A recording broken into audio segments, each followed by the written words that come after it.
Hello students, last session में हमने discuss किया एक्सेप्शन हैंडलिंग के बारे में। आई होप आपको एक्सेप्शन हैंडलिंग अच्छे से क्लियर हो गया होगा।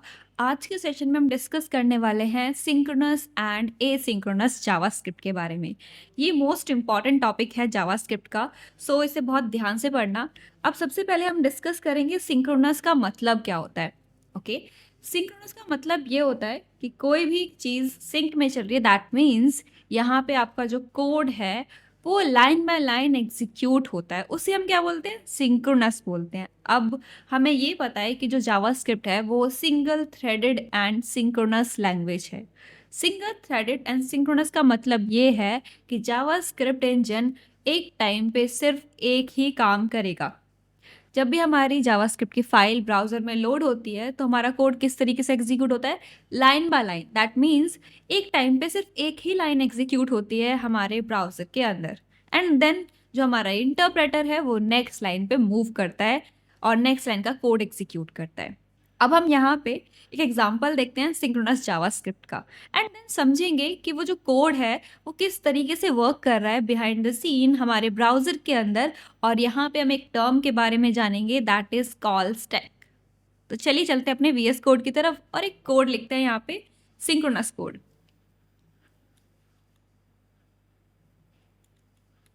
मैं आ गई अपने वीएस कोड की तरफ और मैंने बनाई हुई एक एचटीएमएल की फाइल, और इस एचटीएमएल फाइल में जल्दी से एक टाइटल चेंज कर लेते हैं। हम यहाँ पे सिंक्रोनस और एसिंक्रोनस जावास्क्रिप्ट के बारे में पढ़ने वाले हैं, तो वही मैं यहाँ पे टाइटल भी डाल देती हूँ।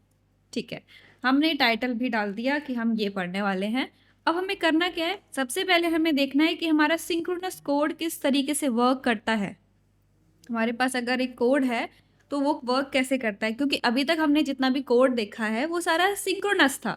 बट हालांकि हमने कुछ फंक्शंस देखे थे जो एसिंक्रोनस थे, बट आपको पता नहीं है कि एसिंक्रोनस होता क्या है और वर्क कैसे करते हैं, तो हमें पता नहीं चला। हमने सिंपली क्या किया, अपने जो भी फंक्शंस मैंने आपको बताए वो आपने रन किए, आपने सीखा, दैट्स इट। आज हम सीखने वाले हैं कि जो फंक्शंस हमने सीखे हैं और जो फंक्शंस आपने रन किए थे वो वर्क करते कैसे हैं बिहाइंड द सीन आपके ब्राउज़र में। तो जल्दी से आते हैं, यहाँ पे हम राइट डाउन करते हैं कि हम यहाँ पे सबसे पहले देखने वाले हैं सिंक्रोनस कोड। ओके, तो मैं एक फंक्शन यहाँ पे क्रिएट करती हूँ।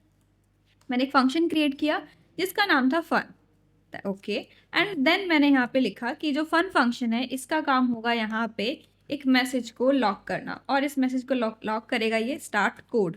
ठीक है, तो स्टार्ट कोड मैसेज आएगा मेरे कंसोल में। ओके, एंड देन मैं यहाँ पे आई, मैंने एक फंक्शन और क्रिएट किया जिसका नाम मैंने रखा fun1। अब fun1 फंक्शन मैसेज लॉक करेगा। यहाँ पे क्या लॉक करने वाला है, ये लिखने वाला है fun1 फंक्शन। तो लिख देते हैं यहाँ पे fun1 function executed. That's it, इतना मैंने रखा। अब मैं एक फंक्शन और बनाऊंगी, तो चलिए बना लेते हैं फंक्शन। एंड यहाँ पे हम मेंशन करेंगे fun2 फंक्शन, और मैंने सिमिलरली यहाँ पे भी एक लाइन लिखी fun2 function is executed. Executed या एग्जीक्यूटिंग, जो भी आपको लिखना हो, तो मैं एग्जीक्यूटिंग लिखूंगी कि अभी भी चल रहा है ये, इसके लिए सिंपल ये हमने लिख दिया। अब ये जो फंक्शंस हैं, मैं एक काम करती हूँ, अपने fun1 फंक्शन को यहाँ पे कॉल करा लेती हूँ। ओके, तो मैंने यहाँ पे बोला मेरा fun1 फंक्शन यहाँ पे कॉल होगा फन फंक्शन के अंदर। ओके, फाइनली मैं यहाँ पे आके अपने फन फंक्शन को और fun2 फंक्शन को कॉल कराती हूँ। मैंने अपने दोनों फंक्शंस की कॉलिंग यहाँ पे लिखी, मैंने अपने दोनों फंक्शन की कॉलिंग यहाँ पे लिखी, और मेरे दोनों फंक्शन यहाँ पे कॉल हो जाएंगे, इन्वोक हो जाएंगे। ओके, आउटपुट क्या आएगा, क्या एक्सपेक्ट कर रहे हैं हम कि आउटपुट कैसे आएगा। सबसे पहले फन फंक्शन कॉल होगा, फन फंक्शन कॉल होगा तो मुझे आउटपुट में क्या मिलेगा, स्टार्ट कोड। अब स्टार्ट कोड मुझे मिलेगा, देन उसके बाद वो नेक्स्ट लाइन पे जाके देखेगा कि एक फंक्शन है जिसका नाम है fun1, वो यहाँ पे लिखा हुआ है, उसकी इन्वोकेशन है, यहाँ पे उसकी कॉलिंग है, तो वो जाएगा fun1 फंक्शन के पास एंड देन उसको एग्जीक्यूट करेगा, और यहाँ पे उसको मैसेज मिलेगा fun1 फंक्शन एग्जीक्यूटिंग, और आउटपुट में आपको ये मैसेज मिलने वाला है। एंड देन हम आएंगे अपने नेक्स्ट फंक्शन के पास जो यहाँ पे है। अब देखो ये वाला फंक्शन हो गया कंप्लीट, इसके बाद तो कुछ था ही नहीं एग्जीक्यूट करने के लिए। अब वो वापस से आएगा फन के पास, अब नेक्स्ट लाइन में चला जाएगा कि हाँ फन एग्जीक्यूट हो चुका है प्रॉपरली। अब मैं नेक्स्ट लाइन में मूव होऊंगा, अब तो उसने देखा यहाँ पे मेरे पास fun2 फंक्शन था। ओके, fun2 फंक्शन है, अगेन चलते हैं fun2 के पास। तो fun2 फंक्शन के पास आया, उसने देखा कि मेरे पास एक मैसेज है जो मुझे कंसोल में दिखाना है, तो वो fun2 फंक्शन को कंसोल में शो करेगा। तो आपके पास इसी तरीके से इसी सीक्वेंस में आउटपुट में मैसेज आने वाला है, पहले start code and then fun1 function then fun2 function. Check करें कंसोल में।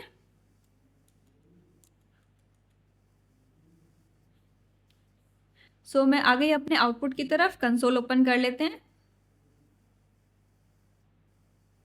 तो ये मेरा कंसोल, और कंसोल में मुझे आउटपुट मिला है सबसे पहले start code and then fun1 function then fun2 function.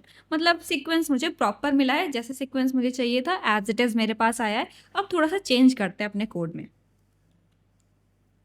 तो ये जो कोड है, यहाँ जो fun1 लिखा है मैं इसे कर देती हूँ fun2। मतलब fun2 पहले कॉल होगा और यहाँ पे कॉल होने वाला है fun1। अब मेरे पास सीक्वेंस क्या आने वाला है? ओके, सीक्वेंस क्या होगा, क्योंकि हमने देखा है कि जो हमारा जावास्क्रिप्ट है वो कोड को लाइन बाय लाइन एग्जीक्यूट करता है। तो लाइन बाय लाइन के अकॉर्डिंग क्या है, सबसे पहले वो मेरे फाइल को रीड करने आएगा, वो देखेगा ठीक है फंक्शन डिक्लेरेशन है, आगे चलते हैं, क्योंकि इन्वोकेशन तो है नहीं, तो वो आगे आ जाएगा। फिर देखेगा अगेन फंक्शन डिक्लेरेशन है, देन अगेन फंक्शन डिक्लेरेशन है। ओके, देन अब उसे यहाँ पे लाइन नंबर 23 में फंक्शन इन्वोकेशन मिलेगी, फंक्शन कॉलिंग मिलेगी, तो फंक्शन को कॉल करेगा, फन फंक्शन को कॉल करेगा, तो यहाँ पे आएगा। ओके, देन उसने देखा यहाँ पे कि मुझे करना क्या है, मुझे यहाँ पे कंसोल लॉग करना है एक message that is start code. Okay, मुझे कंसोल में मिलेगा output start code. Okay, then उसके बाद एक लाइन लिखी हुई है मैंने fun2 and braces, that means मैंने fun2 फंक्शन को कॉल किया है, तो ये जाएगा fun2 फंक्शन के पास, मतलब यहाँ पे आएगा। ओके, यहाँ पे आएगा एंड देन क्या होगा कि वो यहाँ पे देखेगा एक मैसेज मुझे दिखाना है कंसोल में, और मैसेज को लॉक कर देगा हमारे कंसोल के अंदर। एंड देन वो नेक्स्ट लाइन में आएगा और चेक करेगा कि ये तो हो गया फिनिश, वापस आएगा यहाँ पे, इसके बाद वाली लाइन पे जाएगा एंड देन चेक करेगा, वो देखेगा ठीक है यहाँ पे ब्लॉक हो गया खत्म, ब्लॉक खत्म हो गया। वापस चलते हैं अपने लाइन नंबर 23 में, तो लाइन नंबर 23 में आएगा वापस और उसके बाद नेक्स्ट लाइन में मूव हो जाएगा। ओके, नेक्स्ट लाइन में मूव हुआ, उसके बाद उसने चेक किया कि मुझे fun1 को कॉल करना है, fun1 की कॉलिंग यहाँ पे हो रखी है। ठीक है, यहाँ पे आते हैं वापस, तो वो क्या करेगा, अब fun1 को करेगा कॉल। ठीक है, अब कॉलिंग में क्या लिखा है कि मुझे एक मैसेज लॉक करना है fun1 फंक्शन। तो इस तरीके से मेरे पास जो सीक्वेंस आने वाला है इस बार आएगा start code, fun2 function and then fun1 function. Console check करें एक बार।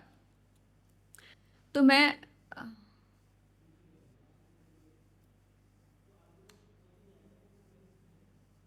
ओके, तो मैं अपने कंसोल में, और मुझे आउटपुट मिला है start code, fun2 function then fun1 function. Okay, जिस तरीके से मैंने कोड को एग्जीक्यूट किया उसी तरीके से मुझे आउटपुट भी मिल रहा है। सिंपल है। ठीक है, अब आते हैं वापस से अपने कोड में और एक लाइन और ऐड करते हैं उसके अंदर। मैं सबसे पहले यहाँ पे आऊँगी और यहाँ पे लाइन में लिख देती हूँ console.log welcome to synchronous, wait a minute, spelling mistake, synchronous code. Simple, मैंने एक मैसेज लिखा यहाँ पे। अब एक काम और करते हैं, जब मेरी फंक्शन कॉलिंग हो रही है, सो मैं एक मैसेज और देना चाहूँगी यहाँ पे। कब मैसेज देना है आपको, इसके बाद। ठीक है, मैं एक मैसेज यहाँ दे देती हूँ console.log, और यहाँ मैं मैसेज दे देती हूँ move to the next line. मैंने एक मैसेज दे दिया। ठीक है, अब कैसे वर्क करेगा, सिंपल है, जैसे पहले कर रहा था अब भी वैसे ही करने वाला है। तो होगा क्या, fun1 फंक्शन कॉल होगा, यहाँ पे आ जाएंगे। ठीक है, सॉरी, fun1 फंक्शन कॉल नहीं होगा, सबसे पहले तो मुझे लाइन नंबर 12 दिखेगी, लाइन नंबर 12 में सीधा कंसोल है, तो कंसोल का आउटपुट मुझे यहाँ पे मिल जाएगा, और कंसोल में लिखा हुआ है welcome to synchronous code. Okay, मुझे ये मैसेज मिलेगा। देन वो नेक्स्ट लाइन में जाएगा, देखेगा ठीक है यहाँ पे क्या है, डिक्लेरेशन है फंक्शन की, यहाँ पे भी डिक्लेरेशन है, यहाँ पे भी डिक्लेरेशन है, कहीं इन्वोकेशन नहीं है। तो हम यहाँ पे आएंगे, वो देखेगा लाइन नंबर 23 में यूज़र ने फंक्शन को कॉल किया हुआ है, तो फंक्शन को कॉल करना है। ठीक है, चलिए कॉल करते हैं फन को, चलिए करते हैं फन को कॉल। तो वो आएगा, ठीक है जी आपको कॉल किया गया है, आपका जो भी टास्क है वो आप परफॉर्म करो, तो वो टास्क परफॉर्म करेगा। उसका टास्क क्या है, एक मैसेज को कंसोल में शो करना। ठीक है, उसने कंसोल में शो किया। तो ये मेरा पहला मैसेज और ये मेरा दूसरा मैसेज। अगेन सेम fun2 को कॉल करेगा, fun2 के पास आएंगे, यहाँ पे मेरे पास जो मैसेज है वो लॉग होगा एंड देन ये फिनिश होने के बाद वापस यहाँ पे आएगा और देखेगा ये भी फिनिश हो गया, वापस फन के पास। फन के पास आने के बाद वो नेक्स्ट लाइन में मूव करेगा, देखेगा अब मेरे पास क्या मैसेज है, move to the next line, तो मुझे ये मैसेज मिलेगा एंड देन fun1 के पास आएगा।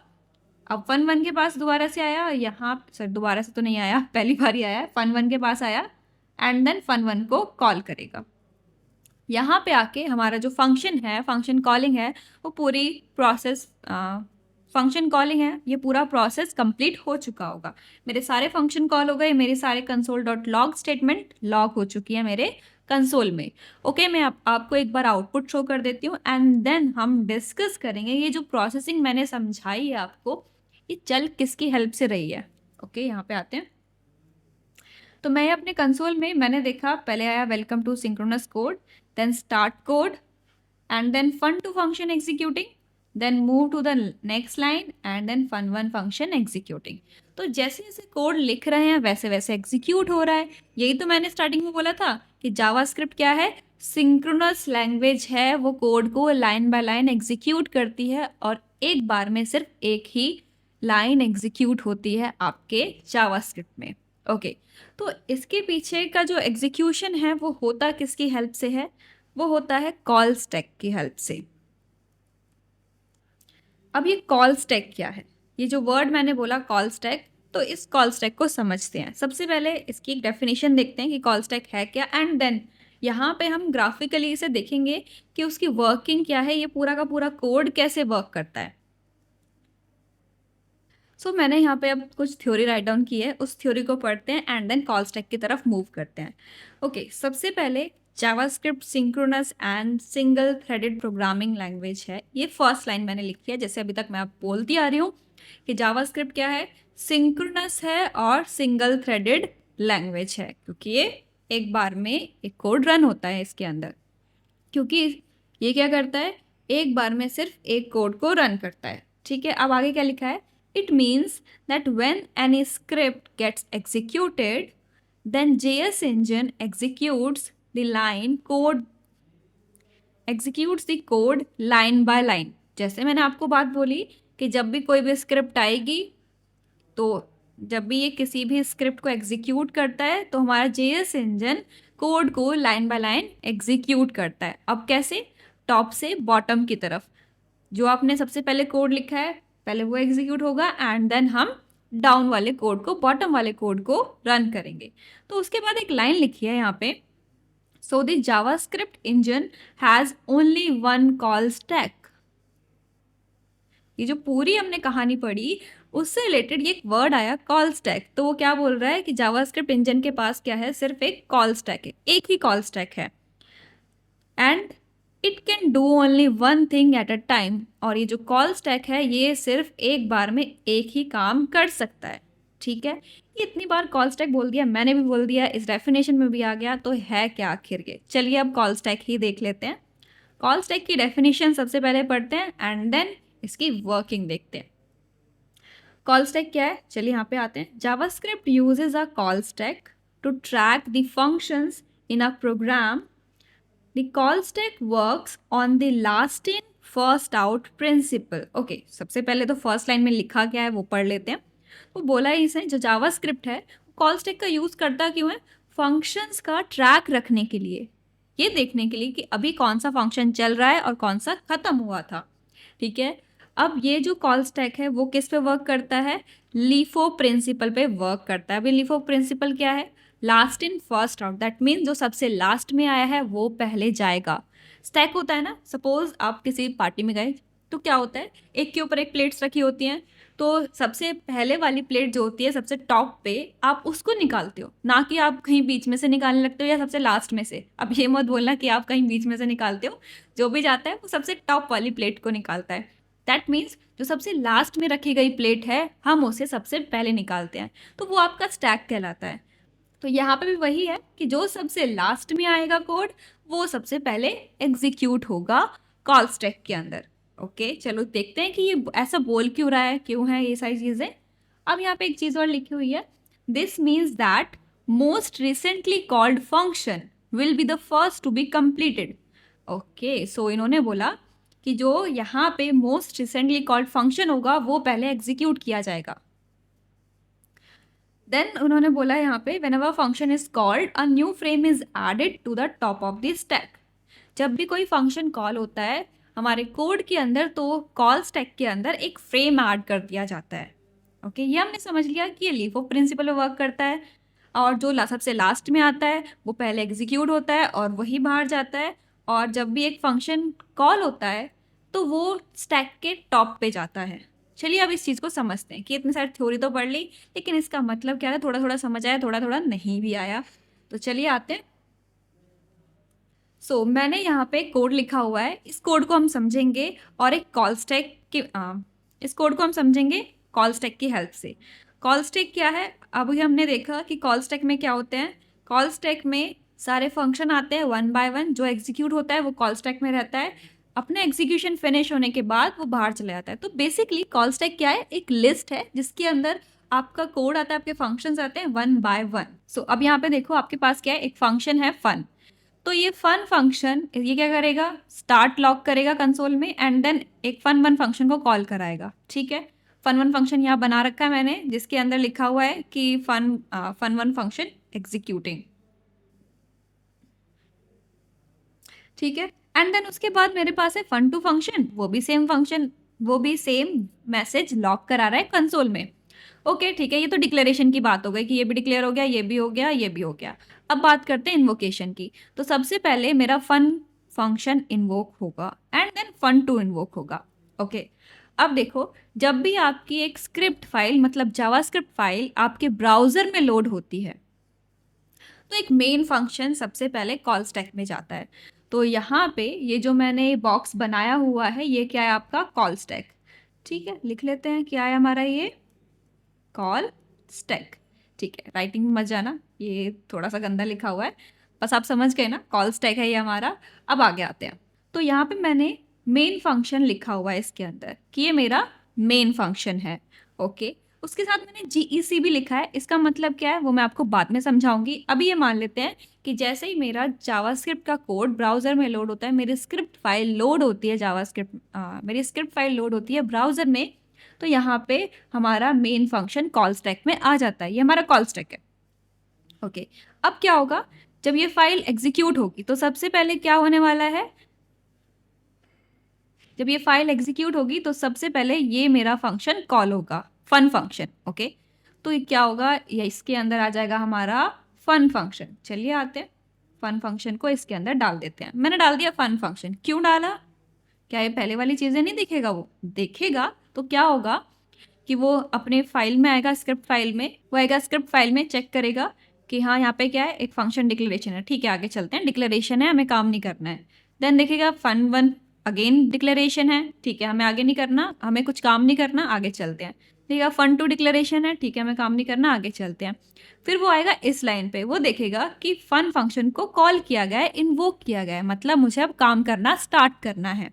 तो यहाँ से आपकी फाइल एग्जीक्यूट होना स्टार्ट हो जाएगी। तो चलिए अब एग्जीक्यूट होगी तो कैसे होगी, तो मैंने अभी आपको बताया कि फन फंक्शन आ जाएगा आपके कॉल स्टैक में। ये फंक्शन कहाँ आ गया, आपके कॉल स्टैक के अंदर, क्योंकि ये एग्जीक्यूट होगा। ओके, देन आते हैं, ये आपका फन फंक्शन आ गया कॉल स्टैक में। तो हम गए अपने फंक्शन के पास यहाँ पे, तो उसने देखा मुझे क्या करना है, एक मैसेज है स्टार्ट जो लॉक करना है आउटपुट में। तो आउटपुट में आ जाएगा मेरे पास स्टार्ट। ठीक है, स्टार्ट आ जाएगा मेरे पास आउटपुट में एंड देन वो देखेगा कि मुझे क्या करना है, एक फन वन नाम का फंक्शन है उसे कॉल कराना है। उसने कंसोल लॉक तो कर दिया, लेकिन वो देखेगा कि मुझे अब फन वन नाम का फंक्शन है जिसे लॉक कराना है। तो अब क्या होगा, आपके कॉल स्टैक में, तो आपके कॉल स्टैक में फन वन आ जाएगा। ठीक है, आते हैं यहाँ पे फन वन को लेके आते हैं। तो अगेन स्टैक आया, टॉप ऑफ द स्टैक मैंने ऐड किया फन वन को। ओके, अब फन वन ऐड हो गया हमारे स्टैक के अंदर। ठीक है, तो चलते हैं, फन वन को कॉल भी तो करना है, तो चलिए आते हैं फन वन के पास। ये मेरा फन वन है। अब फन वन में क्या लिखा हुआ है यहाँ पे कि मुझे यहाँ पे कंसोल करना है एक मैसेज और उस मैसेज में लिखा हुआ है fun1 फंक्शन एग्जीक्यूटिंग। ठीक है, तो मेरे पास आउटपुट में क्या आ जाएगा, ये जो मैसेज लिखा हुआ है ये मेरे पास आउटपुट में आ जाएगा। ठीक है, अब ये हो गया। अब वो आएगा इस लाइन पे, उसने देखा कि ये तो कोड ब्लॉक खत्म हो गया। ये कोड ब्लॉक खत्म हो गया तो वापस कहाँ जाना पड़ेगा मुझे, वापस मैं इस लाइन पे आऊँगा जहाँ से मैं आया था। ठीक है, अब इस लाइन पे आए, वो इस लाइन से इस लाइन पे गया, उसने देखा कि कोड ब्लॉक तो ये भी खत्म हो गया। अब यहाँ से कहाँ जाना है, वापस आओ अपने लाइन पे, मेरा फन फंक्शन एग्जीक्यूट हो चुका है प्रॉपरली। ठीक है, फन फंक्शन प्रॉपरली एग्जीक्यूट हो गया। अब मुझे नेक्स्ट काम क्या करना है, अब मुझे नेक्स्ट काम करना है अपनी नेक्स्ट लाइन पे जाना है। ठीक है, हम यहाँ पे आ गए, वो वापस आया फन के पास, अब वो नेक्स्ट लाइन में मूव हो गया। अब मेरे पास है fun2 की कॉलिंग, fun2 की कॉलिंग करनी है अब हमें। तो fun2 कहाँ पे आएगा, इसमें। लेकिन उससे पहले जब आपका ये सारा काम चल रहा था, तो जैसे ही उसने कंप्लीट किया अपना fun1 फंक्शन, जैसे ही उसने अपना fun1 फंक्शन कंप्लीट किया एग्जीक्यूशन इसका, तो आपका fun1 फंक्शन यहाँ से रिमूव हो जाएगा। ये जो आपका fun1 फंक्शन है वो यहाँ से रिमूव हो जाएगा। दैट मीन्स जो भी फंक्शन आपकी कॉलिंग चल रही थी, जैसे ही वो फंक्शन कंप्लीट होगा आपके कॉल स्टैक से वो पॉप आउट होके बाहर आ जाएगा। तो इसे हम बाहर लेके आए, तो मैं सिंपली आके इसे इरेज कर देती हूँ। ठीक है, मैंने fun1 फंक्शन को यहाँ से हटा दिया। ये कब हुआ, ये तब हुआ जब मेरा fun1 फंक्शन कंप्लीट हो चुका था। मेरा fun1 फंक्शन कंप्लीट। अब जब ये यहाँ से यहाँ गया वापस इसके पास, तो उसने देखा कि मेरा फन फंक्शन भी कंप्लीट हो गया, फन फंक्शन भी कंप्लीट हो चुका है। तो अब मुझे फन को भी यहाँ से हटाना पड़ेगा, तो इसको भी हटा लें। चलिए आते हैं, इसको यहाँ से हटा देते हैं। अब ये भी हट गया। अब मेरा जो कॉल स्टैक है उसमें सिर्फ मेरा एक मेन फंक्शन है जो मैंने पहले से बनाया हुआ है। ओके, अब मेरा जो कंट्रोल है जब यहाँ से यहाँ आया fun2 के पास, मतलब यहाँ पे आया था पहले एंड देन उसके बाद यहाँ पे आया है, तो fun2 एग्जीक्यूट होगा। तो fun2 कहाँ जाएगा, मेरे कॉल स्टैक में। रख ले कॉल स्टैक में, तो चलिए आते हैं। तो मैंने बनाया अपना कॉल स्टैक, इसमें रखा fun2 को। अब fun2 कॉल होगा। ठीक है, चलते हैं। तो यहाँ से मुझे कहाँ जाना है, मुझे जाना है fun2 के पास। ये रहा मेरा fun2। ठीक है, इसको कॉल कराएं, तो अब इसको कॉल करा लेते हैं। तो अब मुझे क्या करना है, ये जो मेरा fun2 फंक्शन है इसको कॉल कराना है। उसने देखा मुझे एक मैसेज देना है, तो मैसेज वो आउटपुट में दे देगा। तो आउटपुट में क्या आएगा, fun2 फंक्शन एग्जीक्यूटिंग, ये आ जाएगा। फिर उसके बाद वो आएगा इस लाइन पे, वो देखेगा ये वाला कोड ब्लॉक हो गया फिनिश। यहाँ से वापस कहाँ जाएगा, fun2 के पास, फिर आएगा नेक्स्ट लाइन में। ओके, fun2 की एग्जीक्यूटिंग खत्म हो गई, तो इसको भी कॉल स्टैक से हटाना पड़ेगा। हटा दें, तो इसको भी हम यहाँ से कॉल स्टैक से रिमूव कर देते हैं। तो कॉल स्टैक में अब मेरे पास कुछ नहीं बचा, बस मेरा मेन फंक्शन बचा हुआ है। अब जैसे वो नेक्स्ट लाइन पे मूव करेगा, यहाँ पे fun2 से नेक्स्ट लाइन में मूव करेगा, उसने देखा कि कोई कोड तो बचा ही नहीं है। अब क्या करना है, कॉल स्टैक को खाली करना है। जब आपकी पूरी की पूरी स्क्रिप्ट फाइल रन हो जाती है तो आपका कॉल स्टैक हो जाता है एम्प्टी। तो कॉल स्टैक को कर दिया खाली, तो कॉल स्टैक हो गया मेरा एम्प्टी। अब मेरा कॉल स्टैक खाली हो चुका है। जो जितने भी फंक्शन थे उसने एग्जीक्यूट कर दिए सारे के सारे। तो ये सारी चीज़ें हैं जो अभी हमने समझा कि कैसे कैसे वो एग्जीक्यूट हो रहा है। तो अभी हमने समझा कि कैसे हमारा जो ये फंक्शन था स्टार्टिंग से लेकर एंडिंग तक कैसे हमारे कॉल स्टैक में जा रहा था, वहाँ से हमारा कंट्रोल फंक्शंस पे आ रहा था एंड देन वो वापस मूव हो रहा था। तो इस तरीके से जो हमारा कॉल स्टैक है वो हमारे कोड को एग्जीक्यूट करता है। अभी हमने समझा कि हमारे JS इंजन में सिर्फ एक ही कॉल स्टैक होता है और वो कॉल स्टैक हमारे फंक्शंस को लाइन बाय लाइन एग्जीक्यूट करता है। फंक्शन आते हैं यहाँ पे, जब उनका एग्जीक्यूशन खत्म हो जाता है तो यहाँ से वो हट जाते हैं। देन दूसरा फंक्शन आता है, इसका एग्जीक्यूशन आता है, उसके बाद खत्म, तो हट जाते हैं। तो जो पहले आया है वो सबसे लास्ट में जाता है। अभी हमने देखा था ना कि फन आया था, देन उसके बाद हमारा fun1 फंक्शन आया, पहले fun1 एग्जीक्यूट हुआ, उसके बाद जब वो फिनिश हो गया उसके बाद फन फंक्शन एग्जीक्यूट होने के बाद उसको हमने हटाया था अपने कॉल स्टैक से। ओके, अभी जो सारी चीज़ें मैंने आपको बताई, अब यही चीज़ें हम ब्राउज़र में देखेंगे। ये तो हमने विजुलाइज कर लिया खुद से।